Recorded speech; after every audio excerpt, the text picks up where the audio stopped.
crypto fight night. You know, we had a pretty good time out there. Yes, With against sir. Alpha New Metrics was quite the fight. You know, you had a guy that is kind of like at least trying to be like the alpha male of the alpha males of the whole crypto fight night. You know, he's works out quite a bit. Guy's in pretty good shape, and had a couple KOs in like the first, I think, 30 seconds or 45 seconds of his last couple of fights. But I don't think he fought anybody with too much athleticism or um. So he got someone that wasn't really that well known, which is you, and you went and you did the work. You did a lot of training. You already been in really good shape before that, and yeah, I think he came out and you know let like pretty much the entire Yeah, first round. exactly. By the time we got through the first round, you had nothing left, which is pretty crazy because Honestly, I was surprised he gassed so quick. I was really surprised. Like, I didn't think he was going to have an insane tank. Don't get me wrong. Like, he's obviously a bit older, and I just don't think him having a big tank is necessarily his style. But at the yeah, same time, I thought he was going to last a little bit longer. I did as well. Like he fights. Like it's not like he started crypto fight night. Yeah, yeah. He's serious. He's Uh, serious.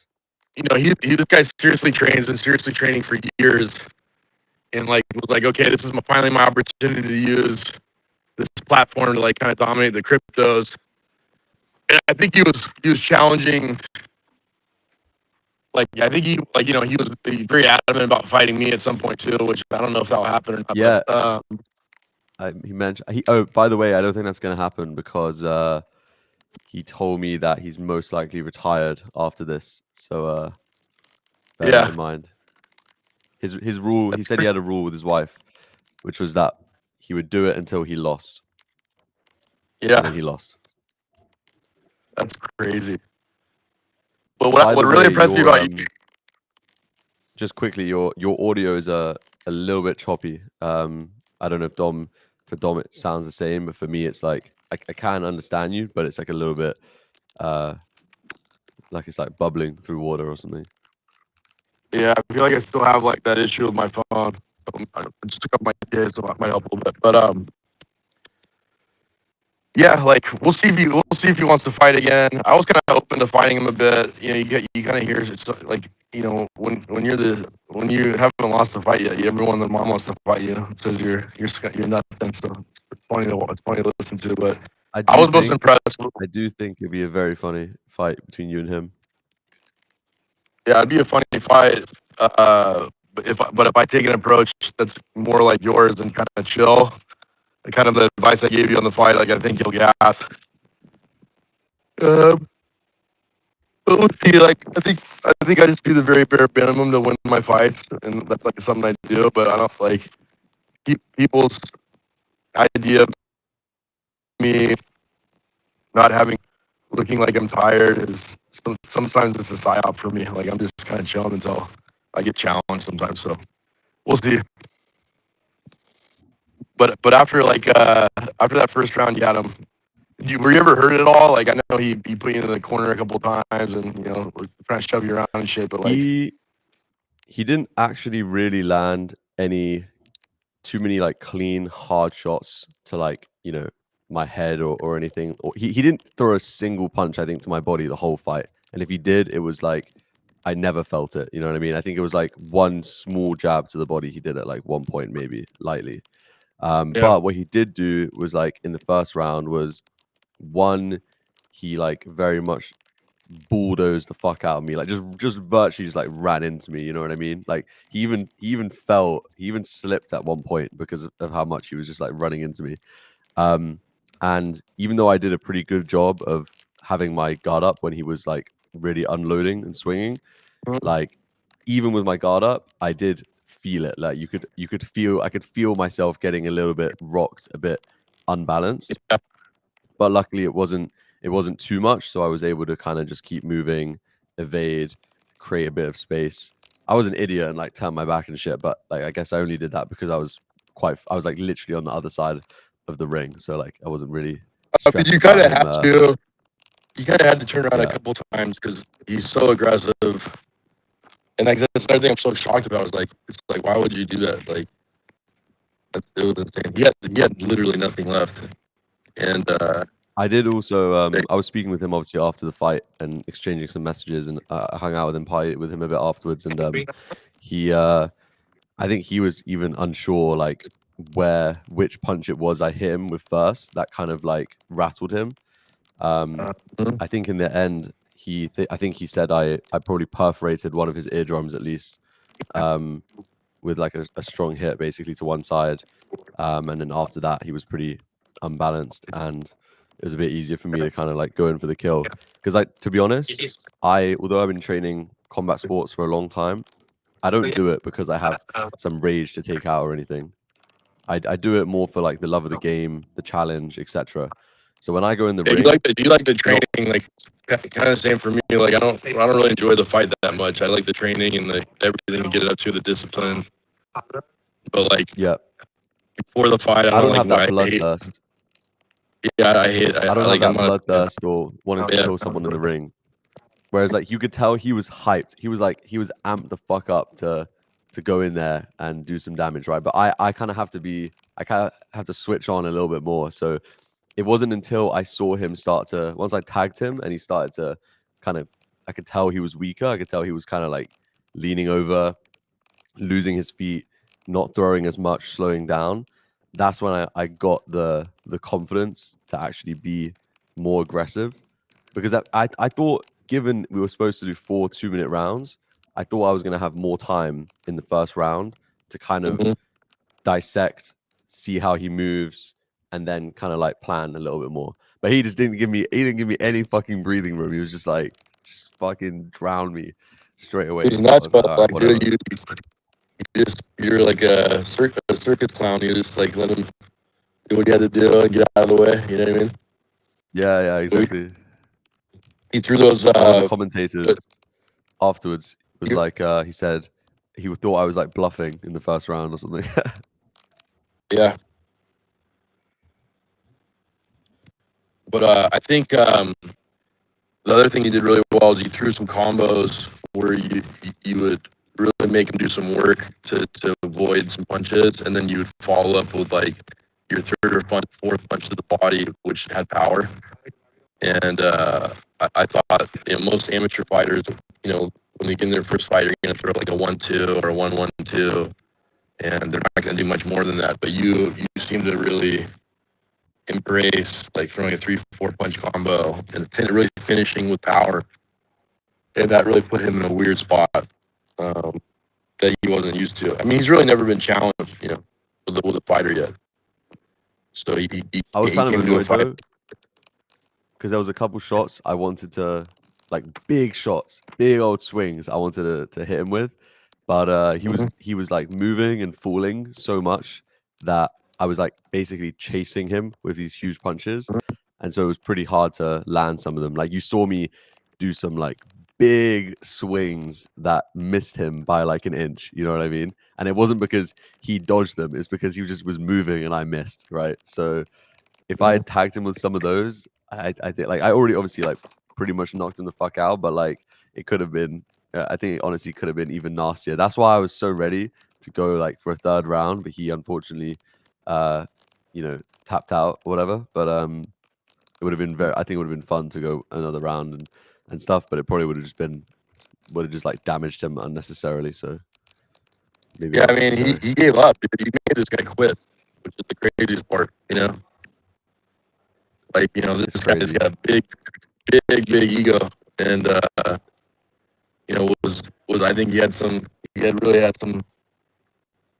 I think he thought he was going to be the undisputed champion of this crypto fight league. You know what I mean? So that was really interesting. So, what do you think now? Do you want to fight again, or would you be up to fight someone like Bitlord if that ever came up? Or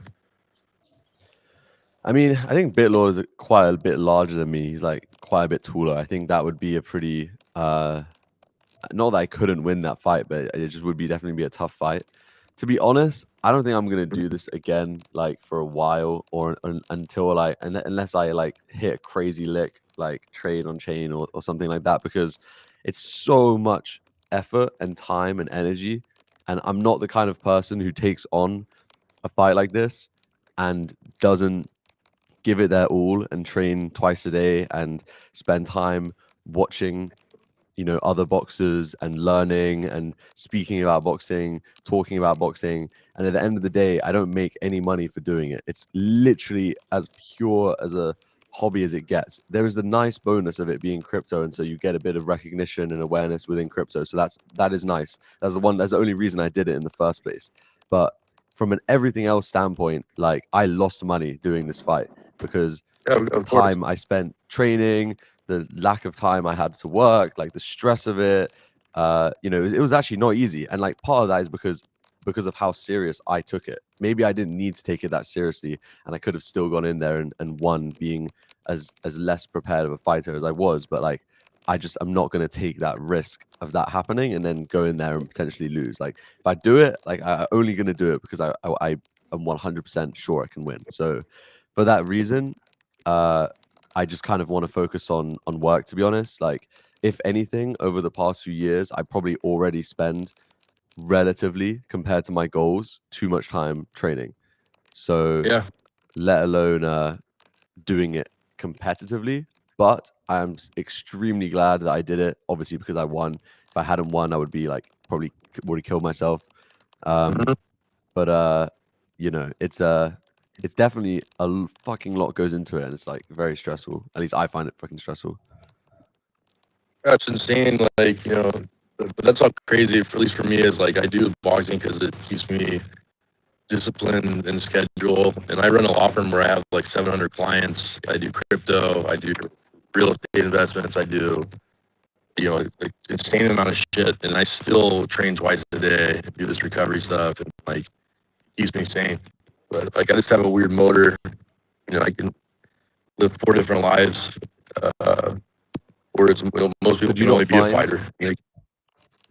There's a mental shift that happens between when you're training twice a day, between when you have to do it and you choose to do it. For example, as well with diet, for example, like when I had to cut weight, I found it very difficult because I had to do it. Like it's easier to stay motivated, but at the same time, you feel restricted.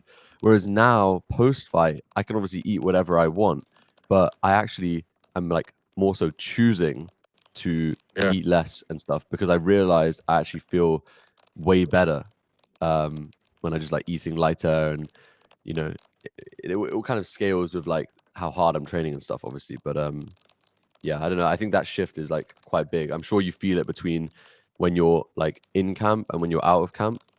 You probably feel the pressure is different, right?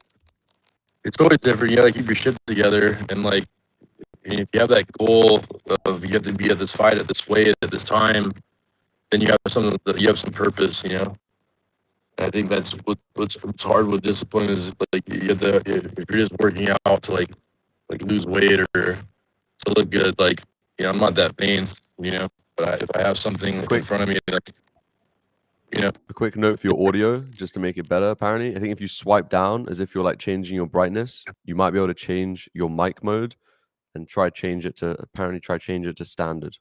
That's what your tech guy said. There should be a mic mode somewhere, maybe in your settings.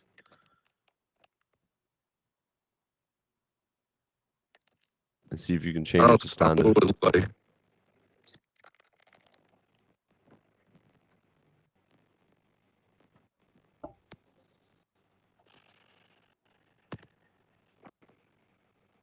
Yeah, I don't know. I don't see anything. Okay, it's fine. I've been having that issue with my phone. Like I just got the new fucking iPhone too, and the shit doesn't work.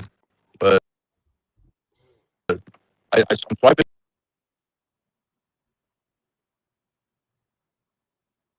You told me to, but I don't see it. Yeah, I don't know. I don't see it. I'm just checking myself. I don't see it either. Maybe what events did you go to if you're on your phone, maybe just like I'll keep talking. What honestly, I'm not gonna lie. Another reason why I don't know if I want to do one of these fights again is because the amount of fucking energy and time went into like the weigh-in, the fucking all the shit beforehand, the fact that like mentally and physically you don't even want to really be doing too much before the fight because you're worried that that energy is or focus is gonna like affect your outcome. So like I didn't really even get to like go full ham on the crypto shit at Token, but I did make time and go to some fucking hyperliquid builder events and community events and stuff like that, and like a couple other little just like niche events. I had some friends throwing and stuff like that. Good to see everyone, but I definitely feel like the vibe in Singapore this year was a bit lower, and like it's kind of bizarre that we pumped into Singapore. It's the weekend after Bitcoin literally just hit a new all-time high, and yet everything feels super quiet, super silent, like super bizarre. But I'm assuming you and your large Bitcoin stack are probably feeling pretty good about the current move, right? Yeah, like I sold all my hype because I'm in Costa Mui right now. Everyone they can see, beautiful place. I'm looking Amazing. at buying a villa. Beautiful. I'm looking at buying a villa. So I actually sold hype. It was going down. And I'm never gonna stake anything again. Every fucking cycle, I stake some stupid shit, and then there's an unstaking period, and then I unstake, and then the price goes down to fucking like 30%. I don't know. I'm just retarded, I guess. But I sold hype still at a good number. I think I made about $1 million on my trade over a year, which was good. And yeah, I purchased Bitcoin immediately right after, and Bitcoin skyrocketed. So we're still on that. What's the price of Bitcoin right now? It's around 120, I think 3, 4, 5, something like that. I've been checking on. Okay. 123.9 Yeah. right now. Mhm. It's looking good.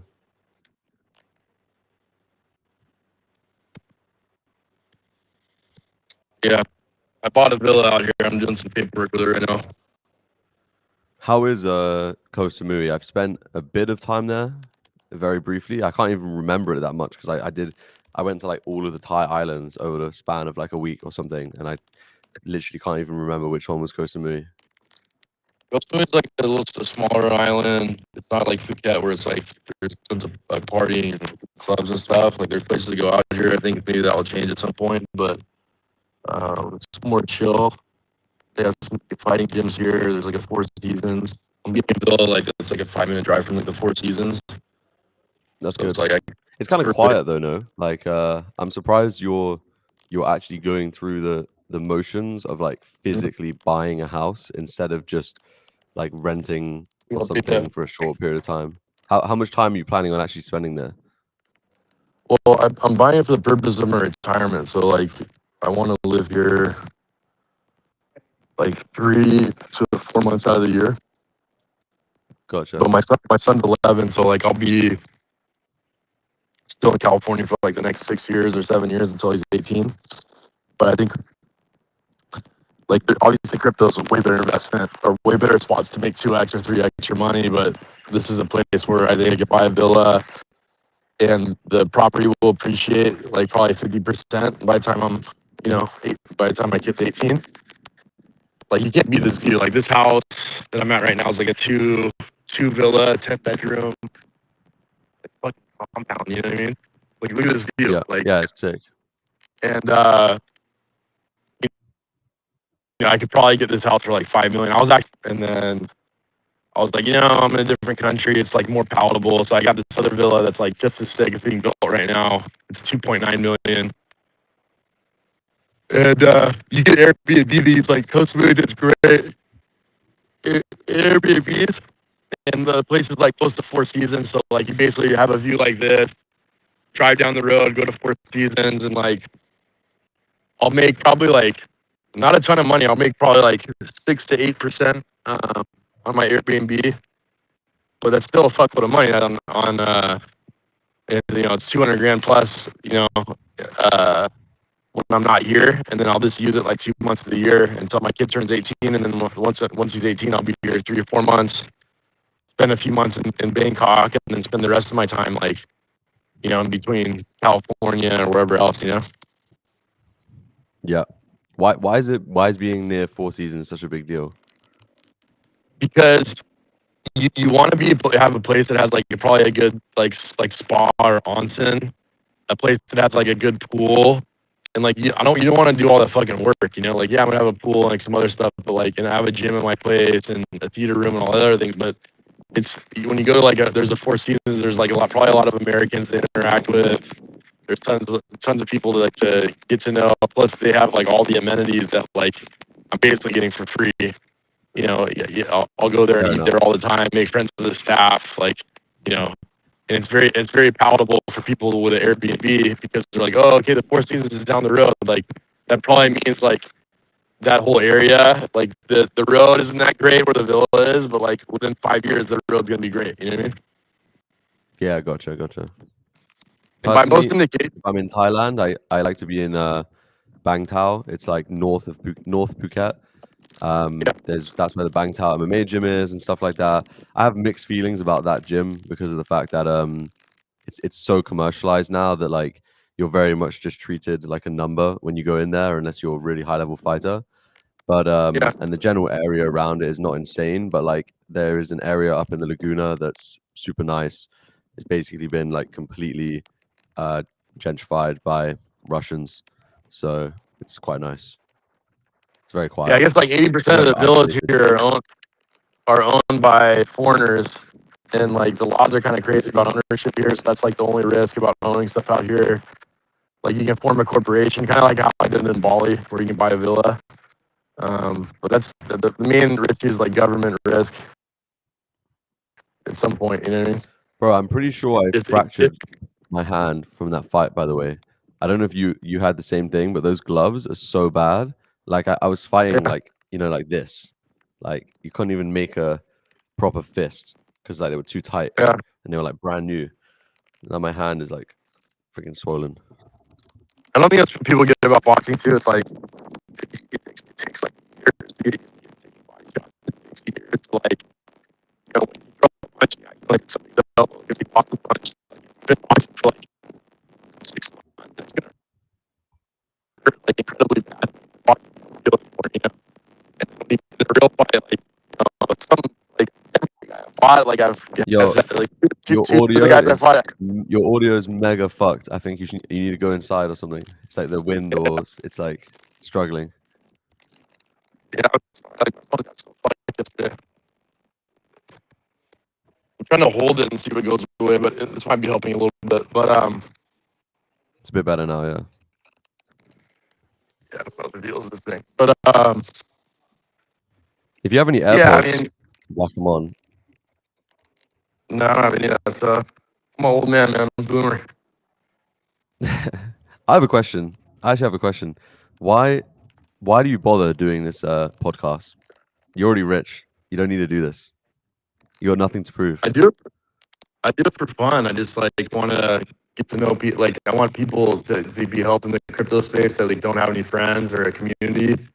I think like crypto could be a very lonely place. It's not nearly as lonely as it used to be. But when I was like getting into crypto, like 2016, 17, like you'd have these like kind of degenerate retards on Twitter that you related to, but like none of your friends or family or anyone knew anything about crypto and like didn't accept you. You know, so it's like now I have I such a get great that. access to like a community of crypto people that it's a great place that we can have a conversation and see my friends and connect like once a week, and then also just like it probably help other people or other crypto kids that are like trying to make friends or community and space. You know what I mean?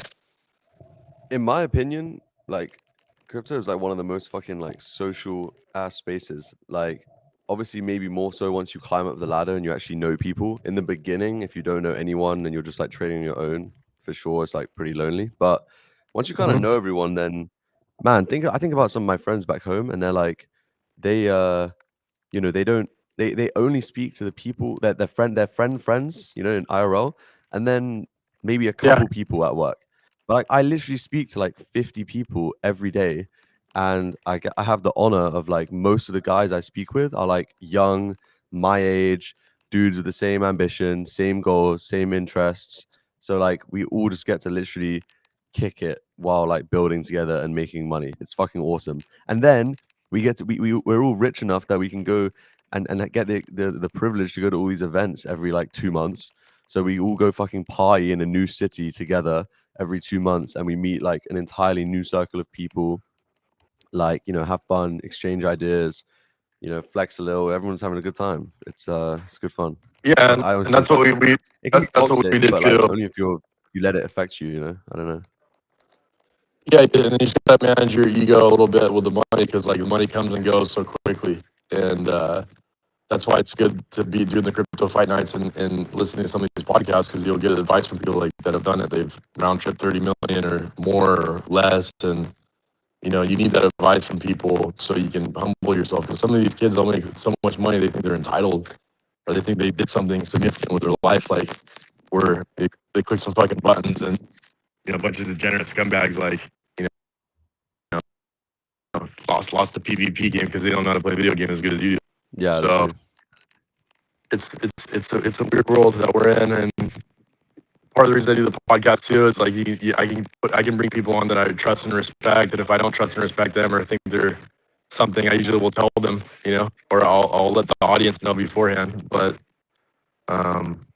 you know, we had a group of like I think our WeTard group chat was like 34 people to begin with, and now it's like down to 13. So in Yeah, crypto, there's a lot of grifters. There's a lot of people that you know don't have your best interest at heart, and but there's some really some of my best friends are in the crypto space. So you know, if I was gonna have my wedding, you know, next year, everyone on my best man list would be you know from the crypto space. So yeah, for sure. very I very mean, bro, blessed. And I've been doing some interviews as well. I've done one every day for the past since I got back from Singapore. I had Ultra that's great. on from Kaoshi. He's a cool dev guy. I had Mia Hedge, who's building like a startup incubator launchpad token standard. He's a bit of like an OG as well. I just Yeah, had was it Ultra Digital Capital XPT? on this morning. It's not Ultra XPT, but 0x Ultra. He basically did some cool, like he's a dev who did some cool on-chain experiments and stuff that did pretty well. And now he's working at Kaoshi, which is like one of the biggest prediction markets. So he's a Chad. I heard Ultra XPT was like a pretty big dude. Like he wanted to fight crypto fight night, but they asked him to fight me, and he said no. So like that's the thing. It's Nah, like I think that's someone uh, else. uh, You I don't know. what was the thing about Uh, NFT Kid?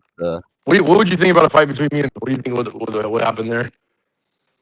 I think you versus Bitlord would be a more like interesting fair fight. I feel like I'm probably be more in your corner because I mean, one, I just don't really know Bitlord like that, and I think he has a pretty Mhm, bad rep, to be honest. Not, you know, I'd be happy to speak mhm, to him, but he has a bit of a dodgy rep. And mhm, I think you would stand your ground. I think he would probably try to be aggressive.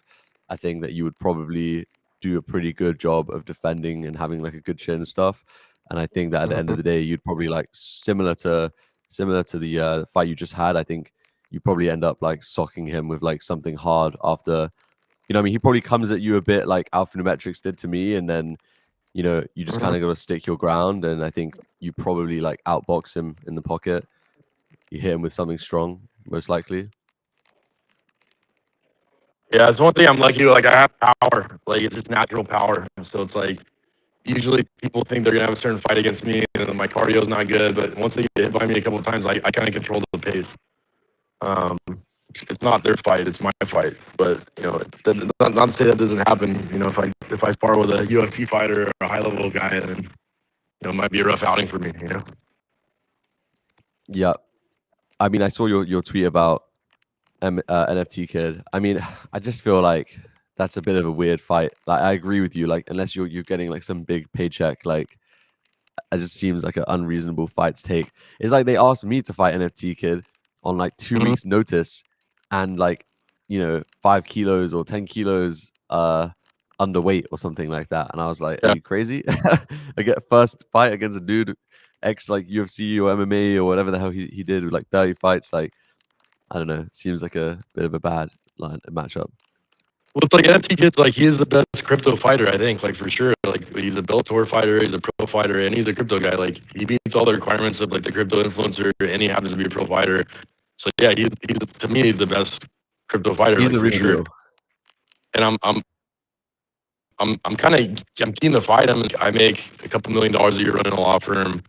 If I took that challenge, I would take it seriously. So I'd live in the gym. That means I'm definitely losing like at least $500,000 or more doing my law firm, like spending time with my kid. You know, I mean, Yeah, like but what have you everything's got to against me. prove?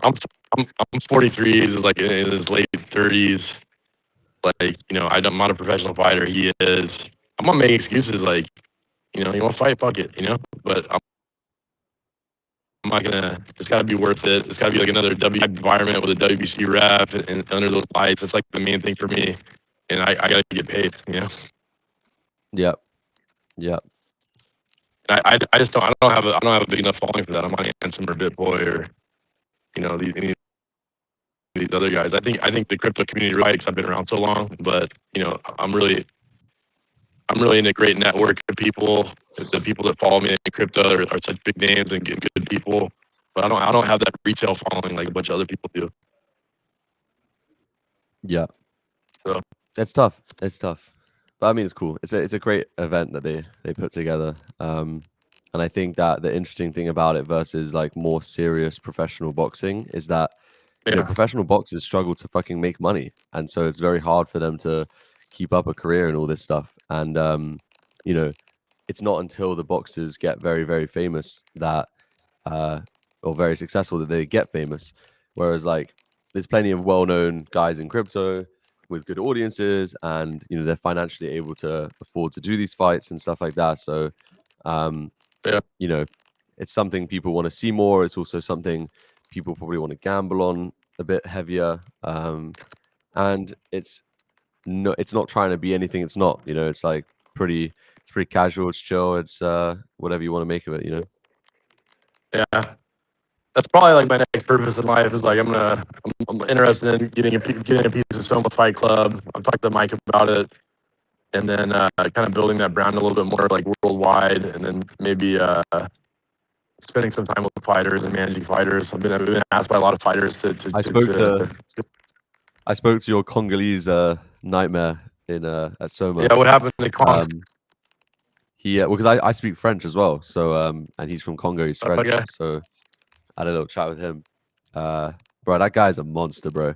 I remember getting in the ice bath and he was in there as well. And I said, how long you usually spend in here? He said 30, 40 minutes every day. I was like, and I thought I spent a long time in there when I do like 5, 10 minutes. I was like, yeah. geez. I was like, bro, pretty sure if I do 30, 40 minutes, my nuts fall off, bro. I think I get frostbite. I don't know. That's Yeah, it's not even insane. healthy, bro. I don't even know why he even does that. He does like 1,000 push-ups a day. I actually I bet $72,000 on the fight that he lost. I got my ass kicked. I spent like a week and a half calling every bookie on God's green earth to give me action. Yep. I have a question. You run your own sports book to some extent, right? How does that work? How do you set that up? How do you like? What's the ups and downs of that? Like, what are the returns on that? Like, how does it work? Why do you do it? Well, I kind of ran a book on and off for like 20 years. It's not like exactly legal, but but basically they'll have various people that will that create websites and they place all the bets every day and they update things, and then you basically will rent the site and give players access usernames and passwords for like I don't know, it's like five or $10 a week. And then once you get a player, you just deal with them directly regarding payment, and otherwise if they win or lose, and it's a trust based system, so you're gonna get a lot of people that don't pay. You know, the way to fix that is you just do crypto or get deposits up front for people, but no one ever wants to do that. So betting is usually running a sports book is usually like an ATM machine. Everyone ends up losing somehow because they're paying 10% big or more for bet. That being Yeah. said, I've been stuck. I've been stiff for 7 figures more than a few times by people, and there's really no recourse. So that's the thing is like you always need to be paying. You always need to be doing the right thing, and then the people on the other side are they good credit? you know, and Yeah. a lot of times you're dealing with not the greatest people in the world, so they're not great credit. Yeah, it's pretty crazy. A friend of mine, But a friend of mine said he bet like 10K on me or something with like 2.5 odds. So I think he did yeah, pretty well. But when people told me they were betting on me, man, it kind of like freaks me out a little bit. You know, it's like more pressure. You know, like I would feel terrible if I lost and people bet on me. You know. that was what's crazy to me is like I bet a decent amount of money on myself this time, but and like I felt like pretty terrible about doing it. Like even though I thought I was gonna win, like it's weird. Like I don't have any issue betting $72,000 on King Kong or some random guy to fucking whatever. But if betting 72 grand myself, I would have been more nervous about it, which is retarded. But Rookie made a lot of money. Rookie had a KO in my fight and KO in Bitlord's fight. And I don't know if you saw that video, but like the third round, Rookie's like, "Hey, we need a KO," and I was like, "All right, whatever." And I fucking knocked the guy out right after. It was so funny. That's hilarious. You should have had him in your corner just to remind you. You know. I looked for him as soon as I knocked him out. I looked for Rookie, but he was like hiding somewhere. I don't know. I think he went to the bathroom to piss or something. Yep. Bro, it's crazy seeing to have like all my friends there and shit and seeing them. Yeah. It's Yeah, I think fucking Chris was hilarious. going crazy when you won, and your brother was definitely going nuts. So that was cool to see.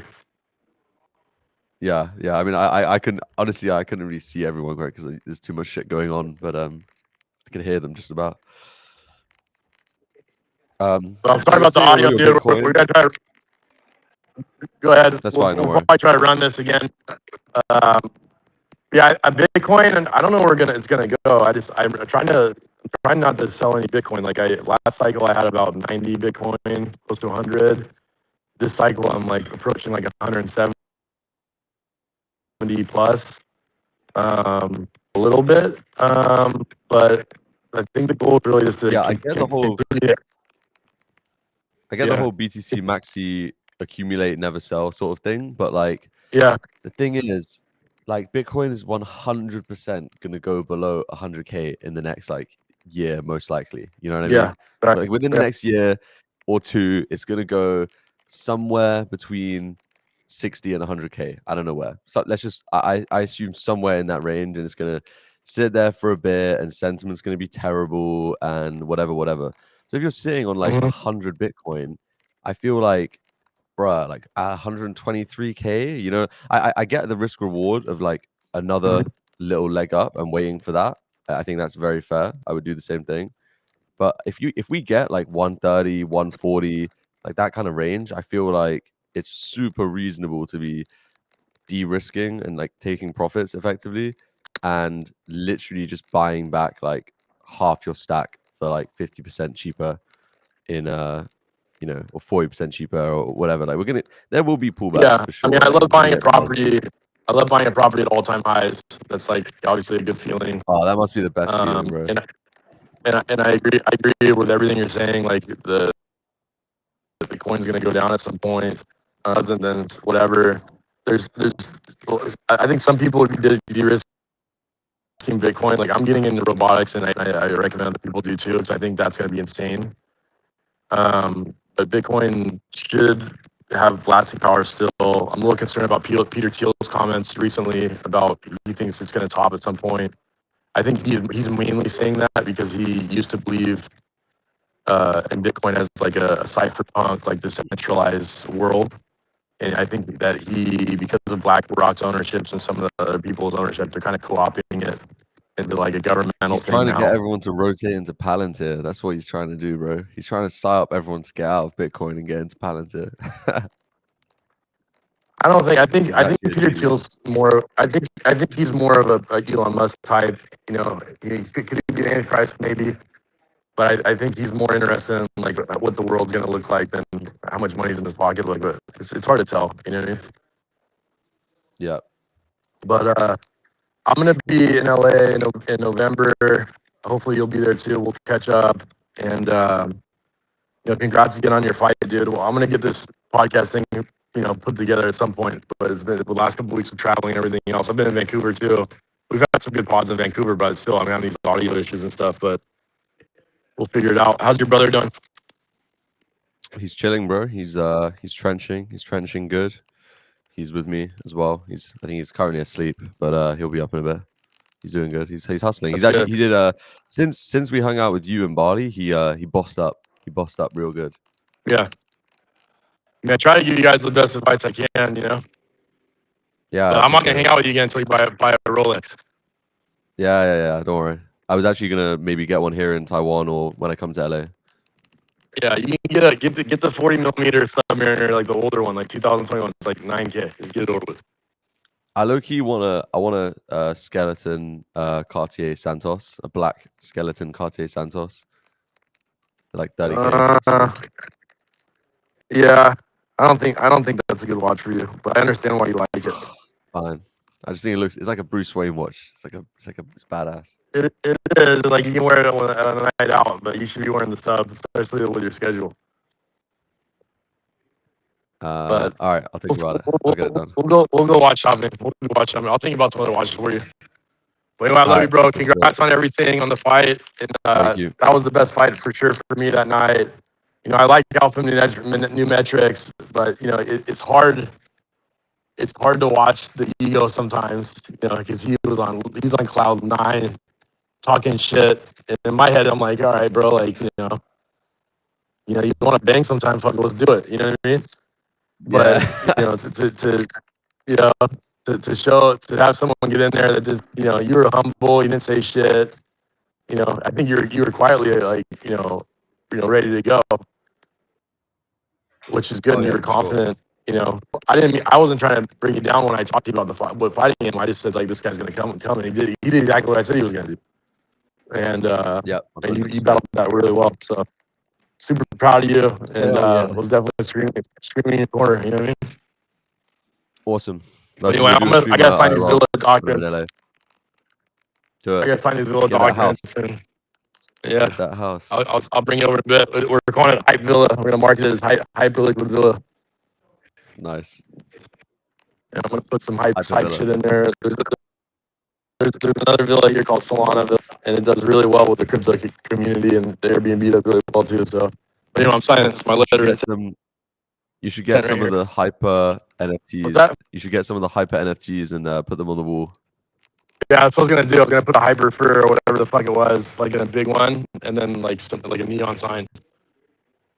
That'd be sick. Do it. I love that. I'll come check it out. Yes, sir. All right, brother. You have a good day, all right? Love you, man. You too, bro.